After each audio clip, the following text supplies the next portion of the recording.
Hi guys, எல்லோரும் எப்படி இருக்கீங்க? நல்லா இருக்கீங்களா? இன்றைக்கி நம்ம பார்க்க போகிறோன்னா கொண்டக்கடலை மசாலா தான் பார்க்க போகிறோம். அதுக்கு தேவையான பொருட்கள் நம்ம எடுத்துக்கலாம். 2 தக்காளி, ஒரு 10 சின்ன வெங்காயம், கொஞ்சம் கருவேப்பிலை, பட்டை, சோம்பு தாளிக்கிறதுக்கு, பச்சை மிளகா, இஞ்சி பூண்டு பேஸ்ட்டு, அப்புறம் கொண்டக்கடலையை ஒரு 5 நிமிஷம் குக்கரில் போட்டு வேக வச்சுக்கோங்க. அப்புறம் தேங்காய் எடுத்து வச்சுருக்கேன்.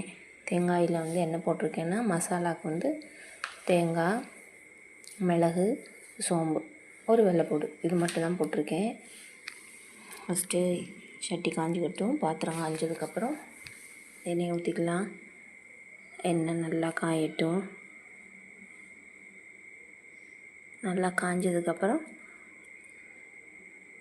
எடுத்து வச்சுருக்கோம்ல, அந்த பட்டை, சோம்பு, அந்த பூ எல்லாமே போட்டுக்கலாம். இலை, உங்கள்கிட்ட என்ன இருக்கோ அந்த ஸ்பைசஸ் போட்டுக்கலாம். உங்களுக்கு தேவைக்கிற அளவுக்கு உங்களுக்கு அதிகமான ஸ்பைசஸ் வேணும்னா அதிகமாக சேர்த்துக்கலாம். அதில் 2 கிராம்பு கூட போட்டுக்கலாம், ஒரு ஏலக்காய் கூட போட்டுக்கலாம். நான் அது வேண்டாம் அப்படின்னு சொல்லிட்டு பட்டை, சோம்பு, அந்த இலை, அந்த ஸ்டார்ஸ் அது போட்டிருக்கேன்.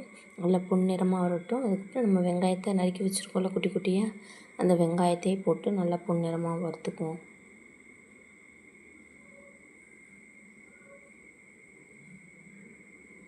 ஓகே, எல்லா வெங்காயத்தையும் போட்டாச்சு, கருவேப்பிலையும் போட்டாச்சு. தெரிக்குது பாருங்கள். கொஞ்சம் அதில் சால்ட்டு சேர்த்துக்கலாம். நல்லா கிண்டி விடுங்க. நல்லா வதங்கிடட்டும். வதங்கினதுக்கப்புறம் வெங்காயம் நல்லா வதங்கினதுக்கப்புறம் இஞ்சி பூண்டு பேஸ்ட் இருக்குது பார்த்திங்களா, அதை ஒன்றா சேர்த்து தான் நான் அரைச்சி வச்சுருக்கேன்.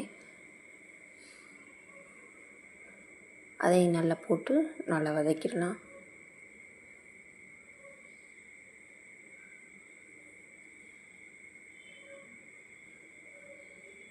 அதுக்கப்புறம் கொஞ்சம் உப்பு சேர்த்துக்கிட்டு தக்காளியை போட்டு வதக்கிக்கலாம். நல்லா அந்த பச்சை வாடை போகிற வரைக்கும் அந்த இஞ்சி பூண்டை நல்லா வதக்குங்க.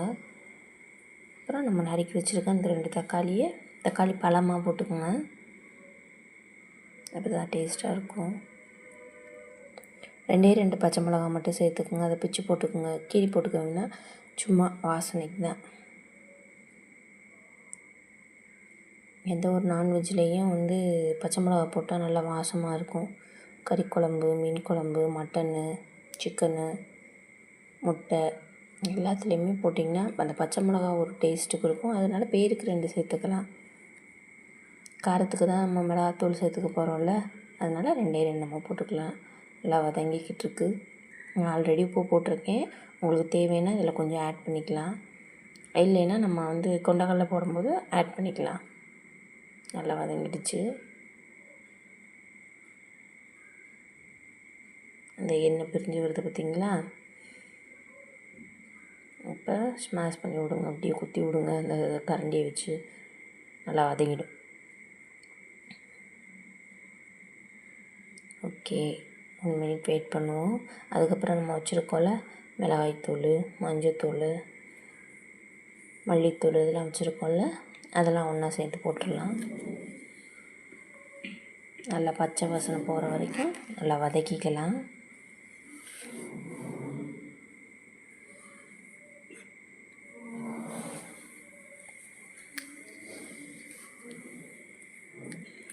எண்ணெய் நல்லா தெரிஞ்சு வருது பார்த்திங்களா. அதுக்கப்புறம் கொண்டக்கடலையை போட்டுக்கலாம். நான் 3-4 விசில் வச்சு குக்கரில் தான் வேக வச்சேன். உங்களுக்கு பிடிச்சா நீங்கள் குக்கரில் வேக வச்சுக்கோங்க, இல்லைன்னா நார்மல் பாத்திரத்தில் வேக வச்சுக்கோங்க. நார்மல் பாத்திரத்தில் வேக வச்சோம்னா 1/2 மணி நேரம் 1 மணி நேரம் ஆகும். குக்கரில் வச்சோம்னா 5 நிமிஷத்துக்குள்ளே அந்த வேலை முடிஞ்சிடும். நல்லா வதக்கிக்கோங்க. உப்பு தேவைன்னா கொஞ்சமாக லைட்டாக போட்டுக்கோங்க. நான் ஆல்ரெடி போட்டிருக்கேன், நான் லைட்டாக கொஞ்சம் போட்டுக்குவேன். நல்லா வதக்கிக்கோங்க. சட்டி பிடிக்கிற மாதிரி இருக்கும், ஏன்னா நம்ம இஞ்சி பூண்டு பேஸ்ட்டு சேர்த்துருக்கோம்ல, அதனால் பிடிக்கிற மாதிரி இருக்கும். அதுக்கப்புறம் நம்ம அந்த தேங்காய் அரைச்சி வச்சுருக்கோம் பார்த்திங்களா, அந்த விழுதையும் போடும்போது பிடிக்கிற மாதிரி தான் இருக்கும். நல்லா பாத்திரம் அடிக்கண பாத்திரமாக நீங்கள் எடுத்துக்கோங்க. தேங்காய் பேஸ்ட்டு போட்டாச்சு. தேங்காய், சோம்பு, 2 மிளகு, ஒரு வெள்ளைப்பூடு, அவ்வளோதான். நான் வேறு எதுவும் சேர்க்கல, இது மட்டும் தான் சேர்த்துருக்கேன். நல்லா கிண்டி விடுங்க. நல்லா கிண்டி விட்டுட்டே இருங்க. ஒரு 2-3 மினிட்ஸ் கிண்டி விட்டுக்கிட்டே இருங்க. சிம்மிலே வச்சுட்டு ஃபஸ்ட்டு 1 மினிட் வந்து நல்லா ஃபுல்லாக வச்சுருங்க. ஃபுல் ஃப்ளேமில் விட்டுருங்க. அதுக்கப்புறம் சிம்மில் பண்ணிக்கோங்க. அப்படியே கிண்டிகிட்டே இருங்க. பிடிக்காமல் அப்படியே கிண்டிகிட்டே இருங்க. இதில் தண்ணிலாம் எதுவுமே சேர்க்க வேணாம். ஏன்னா நம்ம தக்காளி தான் சேர்த்துருக்கோம்ல, அந்த தக்காளியிலே நம்ம வதக்கும் போது ஜூஸ் வரும். நல்ல கொண்டக்கடலை வந்து நான் வந்து நல்லா ட்ரையாக வடிச்சிட்டு தான் போட்டிருக்கேன். ஓகே, எண்ணெய் பிரிஞ்சு வருதா? அதே மாதிரி மொத்தமாக பிரிஞ்சு வரணும். நல்லா கிண்டிகிட்டே இருங்க. ரொம்ப வேலைலாம் இல்லைங்க. ஒரு 10 நிமிஷம் 11 நிமிஷம் தான் இந்த கொண்டக்கடலை மசாலா செய்கிறதுக்கு. வேக வச்சு எடுத்துட்டோம்னா 10 நிமிஷம்தான். அதை வேக வைக்கிறதுக்கு டைமு 15 நிமிஷம். அவ்வளோதான், ஈஸியாக குக்கிங் ஆகிடும். நல்லா சுற்றி பாருங்கள்.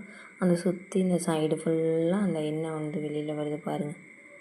எந்த அளவுக்கு வருதோ அந்த அளவுக்கு அந்த பச்சை வாசனை போயிடுச்சுன்னு அர்த்தம். அப்படியே மெதுவாக சிம்குக்குள்ளே தான் நான் வச்சுருக்கேன். அடிக்கடி கிண்டி விடுங்க. மூடி போட்டு மூடிக்குங்க. நான் மூடி போட்டதை நான் வீடியோ எடுக்கல. நான் ஓப்பன் பண்ணி கிண்டி விடுறத நான் வீடியோ எடுத்திருக்கேன். ஒரு 1 மினிட் 2 மினிட் அந்த பச்சை வாடை போகணும். எப்படின்னா, நம்ம மிளகாத்தூள் மல்லித்தூள் அதெல்லாம் போட்டிருக்கோம்ல, அந்த ஸ்மெல்லாம் போகணும். அதே மாதிரி இந்த தேங்காய் இந்த விழுதுலாம் போட்டிருக்கோம்ல, அதெல்லாம் அந்த வாசனை போய் ஒரு நல்ல ஸ்மெல் வரும். ஈஸி தான். அந்த பாருங்கள், லைட்டாக பிடிக்கிற மாதிரி இருக்குது. ஆனால் நான் பாத்திரம் அடிக்கான பாத்திரம் நல்ல வெயிட்டாக வச்சுருக்கனால அதை பிடிக்க வாய்ப்பு கிடையாது.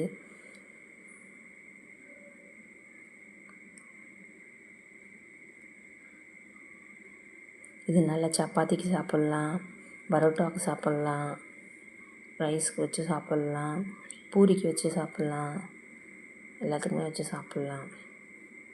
அதே மாதிரி புட்டு, அது எல்லாத்துக்குமே வச்சு சாப்பிட்டுக்கலாம். நல்லாயிருக்கும். குழந்தைகளும் விரும்பி சாப்பிட்டுக்குங்க. முடிஞ்ச அளவுக்கு நமக்கு காரத்துக்கு எவ்வளோ மிளகாத்தூள் தேவையோ அதுக்கேற்றாப்புல நம்ம சேர்த்துக்கலாம், பண்ணிக்கலாம். குழந்தைங்க ரொம்ப காரம்லாம் சாப்பிடாதுங்க, அதனால் காரம் கம்மி பண்ணிக்கலாம். அந்த எண்ணெய் நல்லா பிரிஞ்சு வருது. 3/4 நல்லா வெந்துருச்சு. இன்னும் ஒரு 2 மினிட்ஸ் போதும். சிம்குக்குள்ளேயே வச்சு கிண்டி விட்டோம்னா முடிஞ்சிடும். கொண்டக்கடலை மசால் ரெடி ஆயிடுச்சு.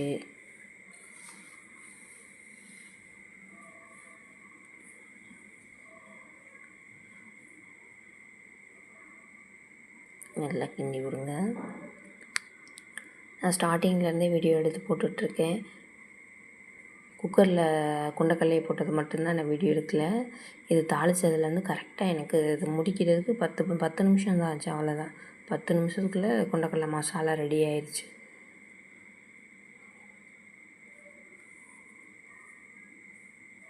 நல்ல வாசனை வந்துருச்சு, நல்லா மணக்குது.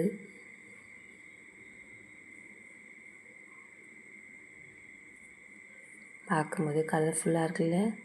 நல்லா வதங்கிடுச்சு. அந்த வெங்காயம் தக்காளி எல்லாமே நல்லா வதங்கிடுச்சு.